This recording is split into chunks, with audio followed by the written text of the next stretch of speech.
मुख्तार के घर पहुंचे अखिलेश और क्या बोले। बांदा जेल में माफिया मुख्तार अंसारी की हार्ट अटैक से मौत के बाद उनके पैतृक गांव मोहम्मदाबाद स्थित आवास पर नेताओं के पहुंचने का सिलसिला जारी है। अभी कुछ दिन पहले सपा नेता व पूर्व सांसद धर्मेंद्र यादव मुख्तार के परिजनों से मिलने पहुंचे थे। इस दौरान धर्मेंद्र यादव ने मुख्तार की कब्र पर जाकर फूल भी चढ़ाए थे। रविवार को सपा प्रमुख अखिलेश यादव भी मुख्तार के परिजनों से मुलाकात करने उनके पैतृक गांव को पहुंचे। अखिलेश ने जहां गाजीपुर से सपा प्रत्याशी और मुख्तार के बड़े भाई अफजाल अंसारी से बातचीत की और मुख्तार अंसारी को श्रद्धांजलि दी, लेकिन अखिलेश मुख्तार की कब्र पर फूल चढ़ाने नहीं गए। कब्र पर फूल चढ़ाने से अखिलेश क्यों परहेज है, इसको लेकर क्षेत्र में तरह तरह की चर्चाएं हो रही है। दरअसल धर्मेंद्र यादव के गाजीपुर पहुंचने के बाद से ही कयास लगाए जा रहे थे अखिलेश यादव गाजीपुर में मुख्तार की कब्र पर जाएंगे, लेकिन वहां नहीं गए और मुख्तार के परिजनों से मुलाकात के बाद वापस चले गए। पुरसा देने मुख्तार अंसारी को किससे किससे मुलाकात हुई? मैं परिवार के सभी सदस्यों से मिला हूँ और परिवार के इस दुख में मैं शामिल होने आया। इस दुख की घड़ी में उनके साथ उनका दुख बांटने मैं परिवार के सदस्यों से मिला हूँ। सदस्यों ने कुछ शिकायत भी की? जहाँ तक परिवार से जो बातचीत हुई है वो हमारी अलग बातचीत है। आप मीडिया के लोग हैं, हर चीज को समझते हैं। राजनीतिक लोग अपनी तरीके से डिफाइन करते हैं चीजों को, लेकिन जो कुछ हुआ है वो सवाल खड़ा करता है सरकार के ऊपर। जो घटना हुई जेल के अंदर, उन सवालों का जवाब सरकार के पास नहीं है।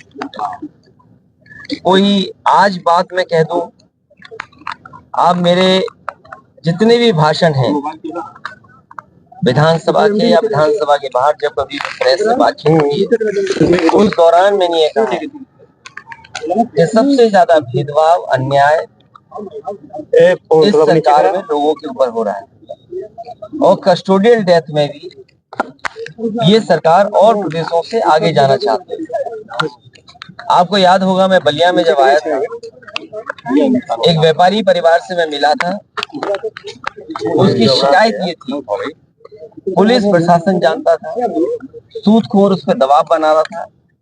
लाइव उसने अपनी जान दे दी थी, लाइव जान दी थी। उसके बाद एक और परिवार से मैं मिला था, चौकी के पास उस छात्र नेता को दौड़ा दौड़ा करके मार दिया। जेल में घटना होना, थाने में घटना होना, मुख्यमंत्री आवास के सामने न्याय के लिए आत्मदाह कर लेना, तहसील के आगे जाकर के लोगों का या किसी को न्याय नहीं मिला उसने आत्मदाह किया है, जाने गई हैं और इस सरकार को कोई परवाह नहीं है। जहां तक इस घटना का सवाल है, कितने वर्षों से सजा खुद पाया और जिस व्यक्ति ने खुद कहा हो कि मेरी जान ले ली जाएगी, जहर दिया जा रहा है, उसके बाद सरकार ने क्या किया?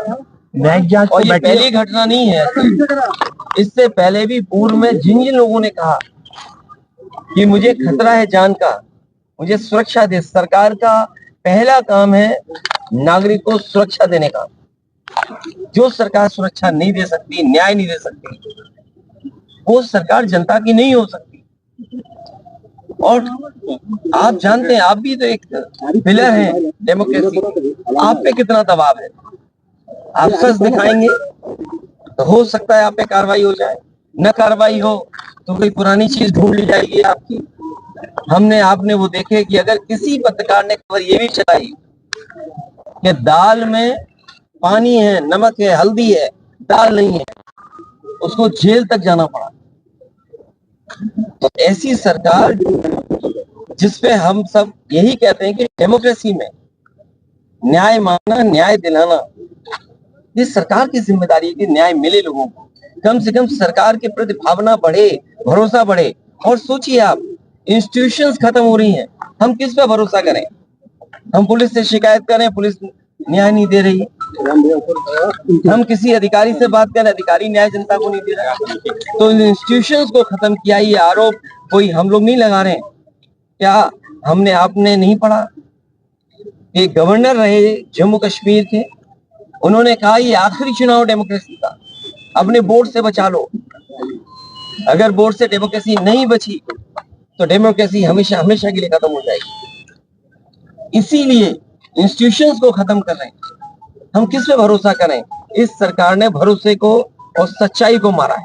सर, मुख्तार अंसारी की जिस तरह से मौत हुई और परिवार ने और खुद मुख्तार अंसारी ने आरोप लगाया, क्या सीबीआई जांच की मांग करेंगे?